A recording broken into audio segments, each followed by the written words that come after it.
पंतप्रधान मोदी चंद्रावर शिवशक्ती कॉलनी उघडणार, मंत्री जयकुमार रावल यांनी हा अजब दावा केलाय। जगाच्या प्रत्येक भागात भाजपचे मित्र आहेत, जगभर मोदींचा करिश्मा आहे। ट्रम्प यांनी त्यांना प्रचाराला बोलवलेलं होतं। अनेक देश त्यांचे प्रश्न सोडवण्यासाठी मोदींना बोलवतात, असं देखील जयकुमार गोरे म्हणाले। बिहारच्या एकतर्फी निकालानंतर आदित्य ठाकरेंनी खोचक टीका केली होती। भाजपनं आता अमेरिकेमध्ये निवडणूक लढवावी असा टोला आदित्य ठाकरेंनी लगावला होता आणि त्याला उत्तर देताना जयकुमार रावल यांनी हे विधान केलेलं आहे।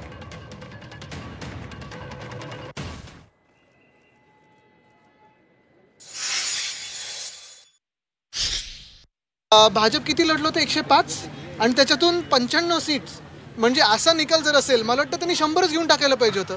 पण आता मी विनंती करीन भाजपला की आता बिहार महाराष्ट्र वगैरे लढणं सोडून द्या, तुम्ही अमेरिकेत काही उमेदवार टाका, तिथे राष्ट्रपतीची निवडणूक लढवा आणि तुम्ही जिंकल्यानंतर हे टॅरिफ वगैरे सगळा जो घोळ झालेला आहे तो तुम्ही काढून टाका।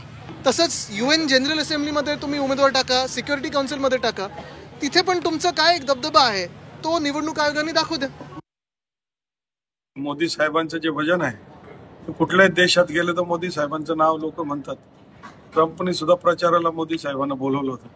अमेरिकेत मध्ये सुद्धा आमचे फ्रेंड्स ऑफ बीजेपी आहे। जगामधल्या प्रत्येक कानाकोपऱ्यामध्ये फ्रेंड्स ऑफ बीजेपी हे आहेत आणि ते आमच्या बरोबर सहकार्य करतात, सदिच्छा देतात। आता इतका जोरात निकाल लागलाय, अर्थातच त्यांचं होईल। आम्ही चंद्रावर कॉलनी उघडणारे आमच्या मोदी साहेबांनी शिवशक्ती आम्ही कॉलनी उघडली। हे सगळं काम करणारा भारतीय जनता पार्टी, भारताचं नाव जगामध्ये मोठं करण्याचं काम आम्ही करतो।